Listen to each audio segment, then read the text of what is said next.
Hey, what's going on, everybody? Happy post-Super Bowl Monday. It is February 12th, 10 a.m. on the East Coast, and you are listening and watching the Daily AI Show live. And with us today, we got June, me, Andy, Beth, and I'm Brian. We'll see if anybody else pops in the door. But today I don't say it's like we're circling back to it, but we kind of are, because on one of our update shows, not even this week, I think it was the week before, we were talking about the news story at that time that had just broken about these really graphic deepfake images of Taylor Swift that had quickly circulated around the internet, most specifically on X, formerly Twitter, and the somewhat slow response, or we call it a slow response, was up there for 17 hours on X.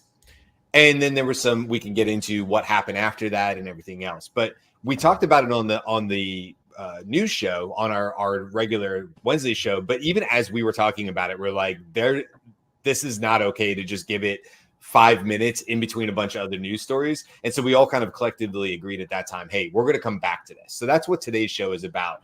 And if you happen to be watching this and you can see our images on my thumbnail, the thumbnail says, "Will Swifties protect us from AI?"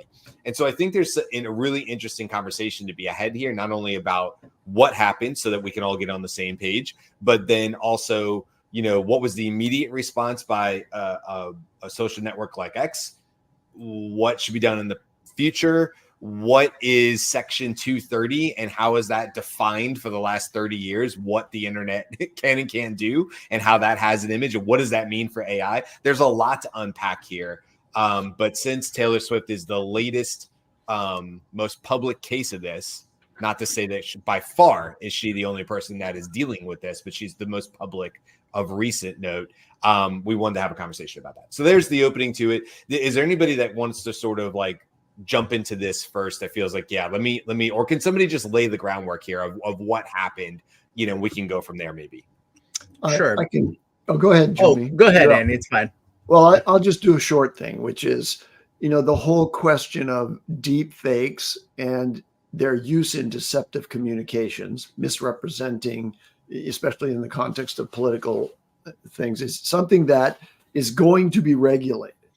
Now, the big question is, if you make something criminal, for example, the FCC just made it illegal to use deep fake cloning of a voice in a robocall. Can you expand that to include the use of deep fake videos in deceptive communications?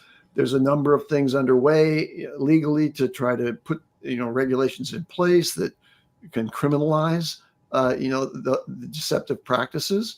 For example, there's a Deepfake Accountability Act that's underway right now in Congress. But in all of those cases, including the ones with robocalls, enforcement is nigh to impossible. How do you actually? There have been regulations like the TCPA that have been a mechanism of enforcement that has prevented certain very large efforts to spam the world. But in general, a person posting something on a social media outlet is not getting covered by that kind of enforcement, like the enforcement of very stiff class action level penalties and hundreds of millions of dollars. That'll stop a major corporation from doing something nefarious. But having the ability to create deep fakes on my computer right now and be able to post it in places that are going to get attention, I'm just going to say, good luck trying to enforce that, no matter how difficult you make the regulations to circumvent. And this is a great place to bring in Section 230 to understand what that was and how at the time it was a very, very small part of another law and legislation, and how it has actually come to define the internet. So just really quick, Section 230 is a small piece of the 1996 Telecommunications Act that has in many ways created the internet we all know today. The first part states, quote, "No provider or user of an interactive computer service shall be treated as the publisher or speaker of any information provided by another information content provider." Now that's sort of wordy, but basically what it did is it protects websites from what users put on there. In other words, it it allows the website to say, hey, there's no way we can be responsible for every single user that posts stuff. Now, this is 1996 that this came out, and it's still a huge part of the way the internet is run today. We're going back to Prodigy days, CompuServe days, AOL days, when I think in this article that I read too, talks about how there was like 40 million total users of the internet on any given time. And it said, for reference, something like Snapchat currently has 240 active users at any good million at any given time. So just to show how small the internet was at the time this came out and how it wasn't even really considered to be a huge deal.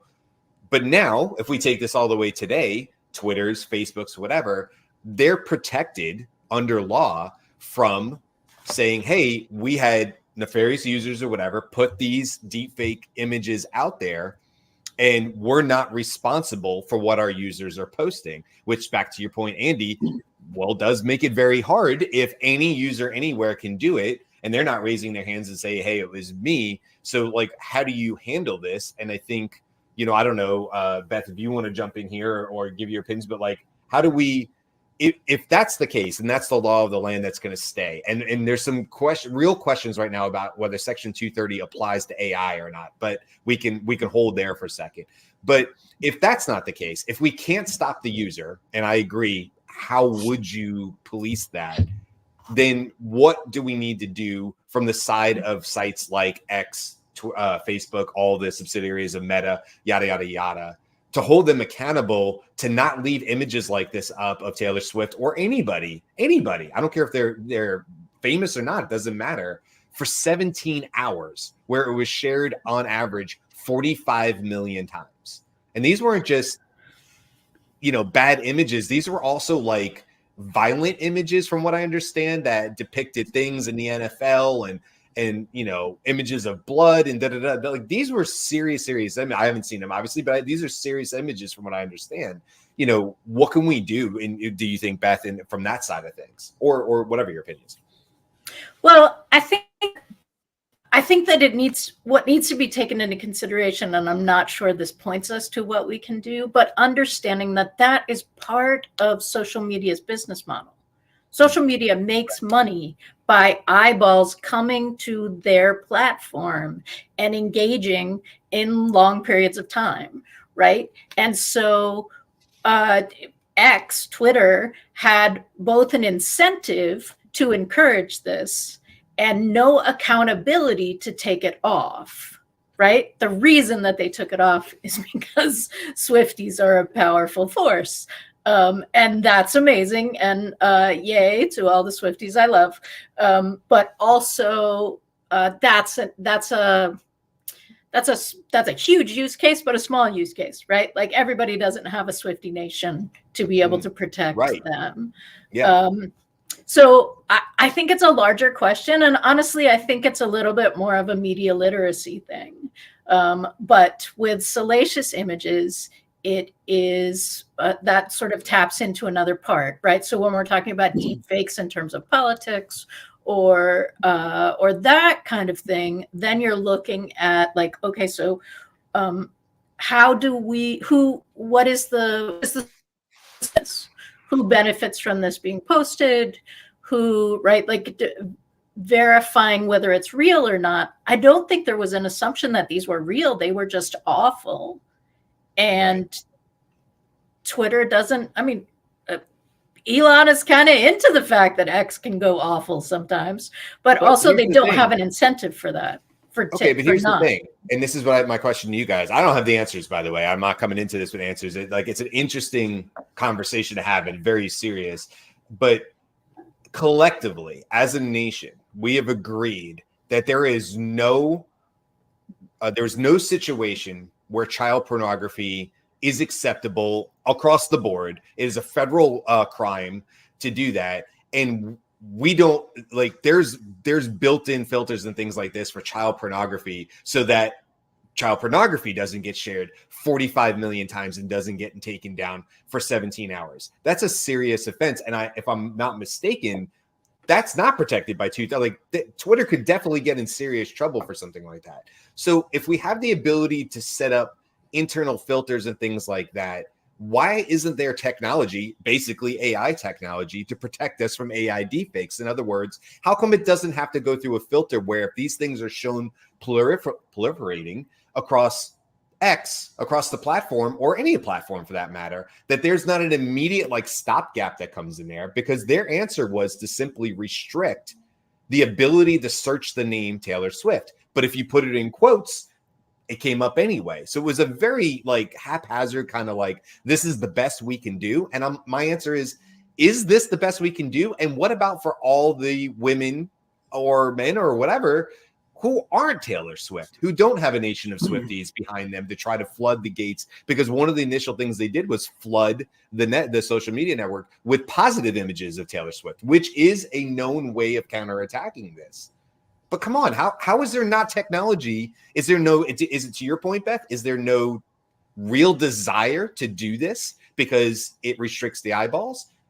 How come we can't fix this with technology today? We 100% can. Yeah. That's not a question. So why aren't we is actually the question, and I think it has to do with this. So there is a counter argument, and there are certain things that are, as you say, are salacious and maybe obscene that should be restricted, in terms of public dissemination. But there's a First Amendment question that is used as a counter argument to these attempts at regulation. So let me just spin an example. If during a political, year like this one, where we're leading up to a general election for president, if I wanted to parody a public figure and I did so with a cartoon, that's not going to be, violating, any regulation. I can do that. That's a First Amendment right. Well, what if I have technology that allows me to cartoon in a very super photorealistic way, an image of Biden doing a succession of gaffes that he never made? Well, that's also arguably a First Amendment thing that I would love to see regulated.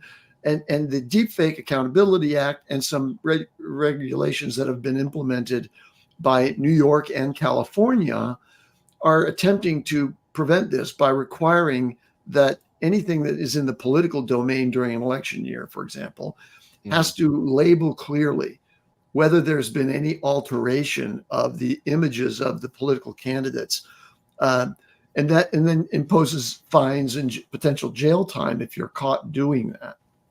But again, enforcement, if it's used broadly, like if there are thousands of people who are using simple tools to do that, how do you even attempt to prosecute that? Well, I think that's where the tech comes back into it, right? Like with there's the common analogy of genie being released out of the bottle, right? So for this case, yes, we've got AI making deepfakes, but we can also use that same technology to identify them and label them and track them and things like that. And I think this is just another case of we're catching up to it, right? I totally agree with Beth that there is legislation that needs to be created to de-incentivize platforms from taking advantage monetarily through for these kinds of incidents. That combined with technology that can track and identify AI-generated images will mitigate some of that and help with, like what you're saying, Andy, is to regulate that. But another component, and I agree with Andy, where the component of the free speech is still need to be protected, but clear identification will help with that. I think the biggest issue here is the non-consent side of the entire incident and other cases like this. And so I think that's where the focus should be on, is if you are posting images, right, regardless of the nature, there needs to be some sort of process that identifies as a potential issue, and then that gets flagged. and then that's got to go through, is this an official consented image to be released? And I understand that's going to be tricky because, for example, if you happen to take a selfie with a celebrity or somebody and then post that up on your own social media, then you could potentially have to get identified explicit consent from each of those parties. So yes, this is not a clear and cut solution, but I think each of these additional steps and technologies and processes can help mitigate what will be a flood of AI generated images, video, text, and all of those kinds of things. Yeah, I mean, today it's Taylor Swift, tomorrow it's your daughter. And that's a fact. And if something like this happened, God forbid, to my 13-year-old daughter, right, which I cannot stop, by the way, as a parent, I can't do anything about it. Now, she's a minor, so she should be protected by child pornography laws and stuff like that. But if somebody had it out for her at a school, and this happens all the time with the revenge stuff and the revenge porn, this already existed, and it's only going to get easier. And as these tools become faster and easier for kids to use who don't have the brain connections at this point to understand when this is a truly harmful act. And I like the word that somebody used in 2019, the AI firm Deeptrace showed these images were overwhelmingly weaponized against women. I love the word weaponized because I think that's exactly how we need to think about this. It's weaponized against not just women, but obviously overwhelming against women. So I guess what I come back to is this. The laws we know are going to be a laggard, right? They're going to lag behind. And there's real laws that are being trying to act like in New York and California and other places. I'm not excluding other states. I'm just saying I've read in preparation as there's definitely laws being put up. The White House has come out and said, we need real solutions from Congress on this. Okay, great. But let's get back to like a Twitter or something like that, or X, whatever you want to call it.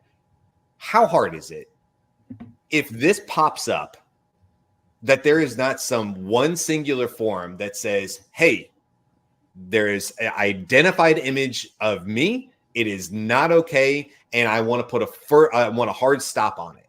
That hits the system. The system immediately pauses. I'm not saying removes or violates First Amendment rights, because is it a violation of First Amendment right that it doesn't go up in the next 30 seconds?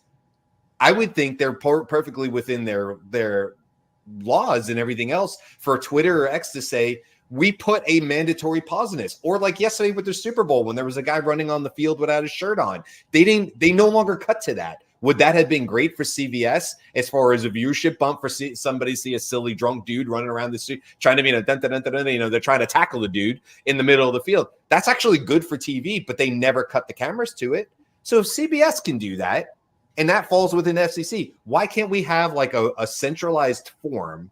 And let's go even one further. One centralized website that immediately goes out to the main players. At least get the big ones. We can't get all of them, but get some of the big ones who collectively agree that, hey, if this comes through and somebody puts like there's a threshold, let's say, of this is reported, whatever, the Swifties came and they said, stop, this is obviously a problem, that it's not just paused, then put it through whatever regulations and system it has to go. And if it's deemed afterwards that it does not violate, then let them go on through.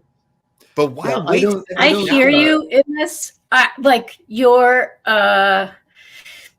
feeling as a parent about how much this could impact your family's life is absolutely coming through here. And you can spend $9 on Twitter and get verified as a person, right? People get hacked all the time. Let me introduce you to America, where everyone agrees is not something that happens very often. And so like putting something into place that everyone agreed to that had a central authority would, in this particular political climate, country climate, be very difficult, I believe. It seems interesting to me that we can't agree that something like that isn't in fact a weaponized attack against women or men, but since it's overwhelmingly women.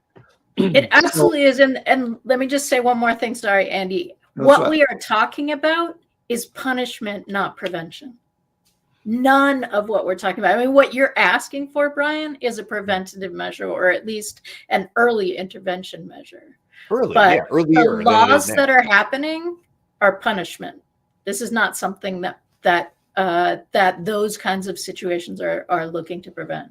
Andy, I interrupted. Sorry. No, I was attempting to interrupt you, and failed well. So I just wanted to mention that the Deepfake Accountability Act has, and I don't know the actual terms of the provision, but it has a provision in there for digital content provenance technology. And this is the idea that anytime I post anything up on the web, because of my account on that social media, it's clear. And that image that I put up there is marked as having come originally from me. Mm-hmm. That's the whole idea of digital provenance. Well, where do these things come from? And how can we easily and rapidly trace what, when this, explosion happened for Taylor Swift, like who was the person who put that thing up there first?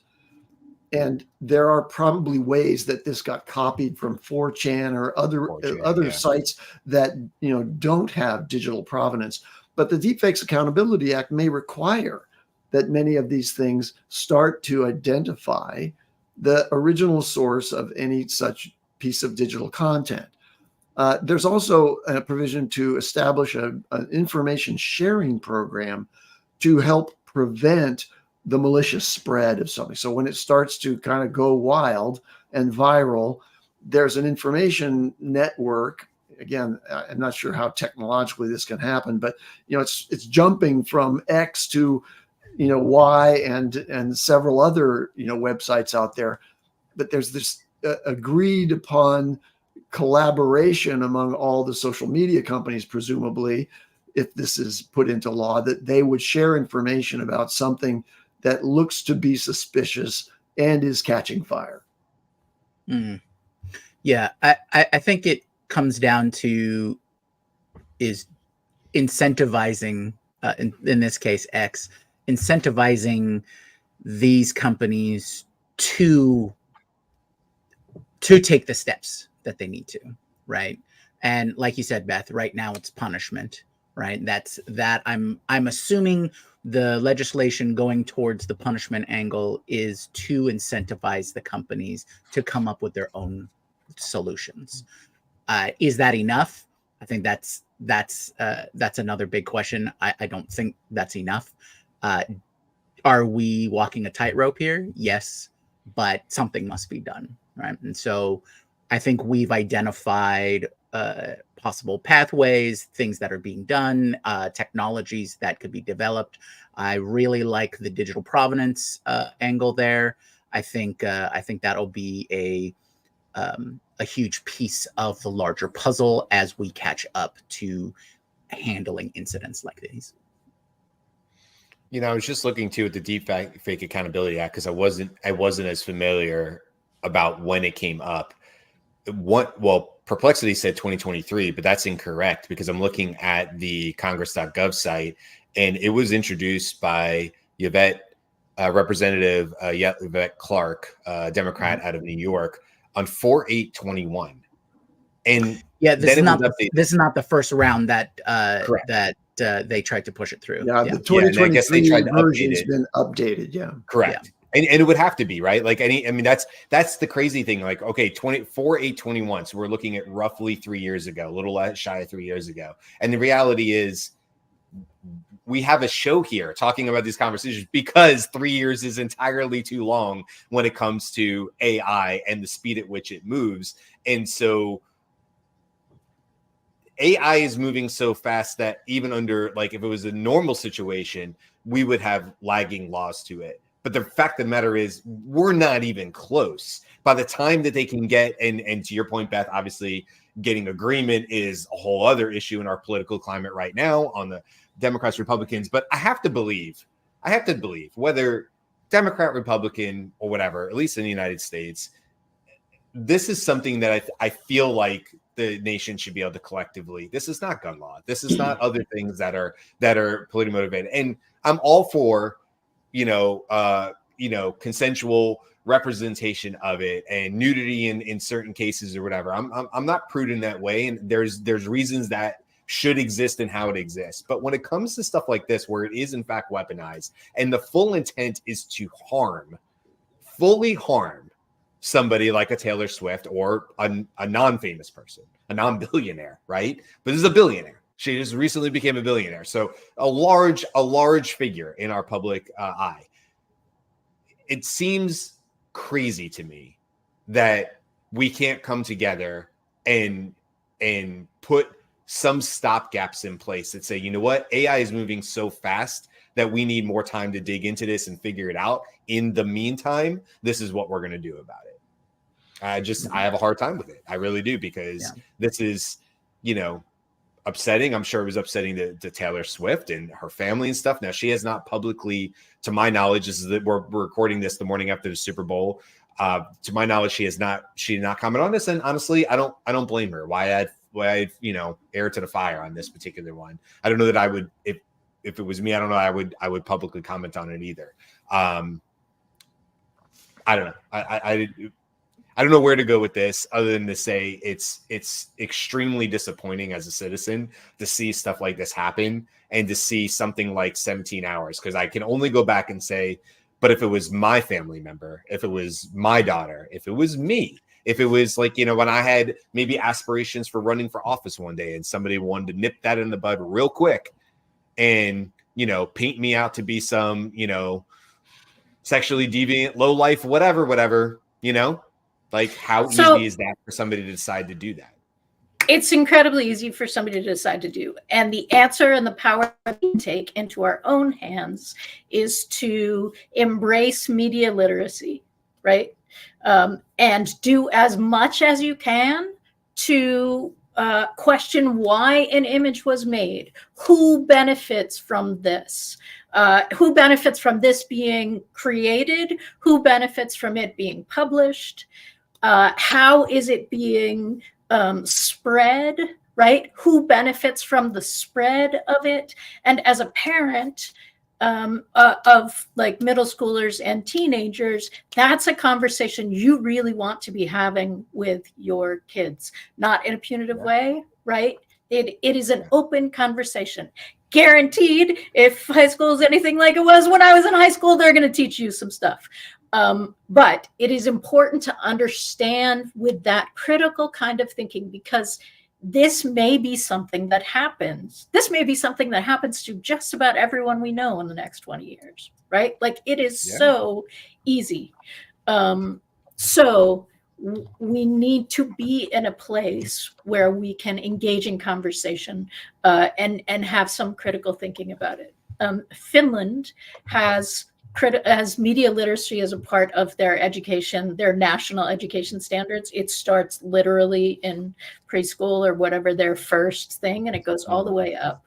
And my understanding is part of why that is because Russia tends to do some psyops there. And so it was a national interest to develop that kind of critical thinking. So while there is like for me, that's a little bit of a model. I don't know that we're going to national standards, but it is possible to inoculate through education to a certain extent. And I think that's takes where the we have power of it away. Yeah, I mean, look, we can't stop the images from being created, but I agree with you, Beth. If the public education literacy is there for people to go, that's unfortunate. I wish it didn't exist, but I also immediately know what that is, and I give no value to that. But at the same time, there should also be some sort of, I feel like, response to, oh, okay, I was on X and I saw it. I can't really stop that if I'm scrolling through. Like it could just literally show up in my feed, but it is 100% up to me on whether I reshare that. Oh, and absolutely. And I continue the problem. And then you stop and report it, right? There is a report feature on X. Yeah. Yeah. I don't know. I guess that's the case. Like, there's that part of it too, which is that I may not be able to stop myself from seeing it, but I certainly don't have to propagate and make it worse, by sharing it or whatever the case is. And I don't know. Yeah, I think it's a this is just the tip of the iceberg, and that's perhaps the scary part of it. I mean, we certainly talk about all the wonderful things that we feel like AI is going to bring to our society and the problems it's going to solve. We've talked about cancer, and we've talked about all these amazing things that we feel like AI can be a part of the solution to. I'm on the camp of feeling like this is an AI problem that also has an AI solution. And Jimmy, you kind of mentioned that too. I definitely think this is doable. I think there's ways to identify very quickly through scanning the image. If we can create images, we can reverse engineer this. It already exists to quickly identify these images and put a stop on it until it can be independently verified, the human in the loop, which we talk about all the time, and then decide whether it should continue to grow on a platform or whatever. That's my take on it. Any last thoughts on this one, guys? No, I think we're just, this is the tip of the iceberg, and we need to keep an eye on this and make forward progress. Well, just one last thought in terms of coming back to a business case and a use case. We are talking about Taylor Swift because that's the most recent big media.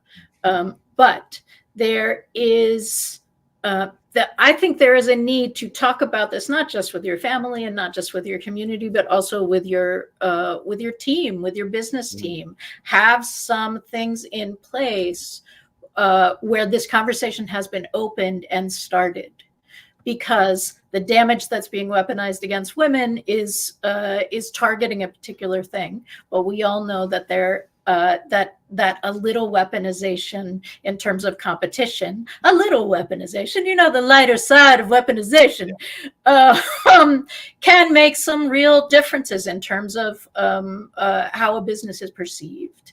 And this is going to be a larger conversation. So if you don't have kids and you don't have high school kids and you're not a Swiftie, this still matters to you, and it's a really good idea to have to start having these conversations.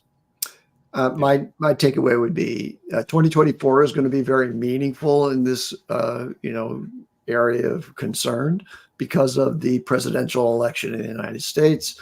And the probable use of deepfake technologies to malign the character and capability of the candidates. Agreed. All right, well, we'll end it there if there's no other comments on it. The rest of this week, we have some lighter conversation. Tomorrow, we're going to be talking about meta prompting, which I'm really excited about. Andy, you brought that up a few weeks ago, and I'm looking forward to deep diving into that. That's tomorrow. Wednesday, we'll be talking about the news. Thursday, we're going to be talking about, also came from Andy, a report of it was the 50, I don't remember, but it's the 50 AI companies that are doing a lot of good. So in infrastructure and medicine and things like this. And so there's a report that came out. We want to talk about some of the big name players, but then also some of the players on that list that, maybe don't get public attention necessarily, but are doing really, really amazing things, like maybe saving or fixing our infrastructure problem in the United States, things like that. And then Friday, we're going to be doing our honest review. We do this every other Friday where we pick something, a tool, website, whatever that's AI generated or AI focused, and we do a review of it. And since Google Gemini came out in the news, they rebranded from Bard, and they just recently released Gemini Advanced that's using their Ultra model, just to keep things clear. We're going to dive deep into that on Friday, come to you guys and tell you all about all the different ways that we've tried and used Gemini Ultra, the paid version. Advanced, the paid version using Ultra. See, I can't keep it right either.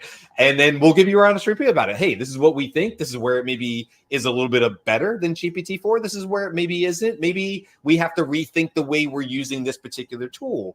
And it's not a fair fight if we're using all the same prompts, because there's a lot to uncover there. We'll do all that on Friday. So we have a whole week's worth of great content for you guys. Thanks for hanging out with us. Thank you guys for the great conversation. And to your point, Beth, the real answer here is don't stop talking about it. So we'll do our part, and we'll keep bringing this back up and keep talking about as this stuff evolves in 2024, and make sure it's part of the conversation on this show as well. That's it. We will see you guys tomorrow. Thanks, everybody. Happy Monday.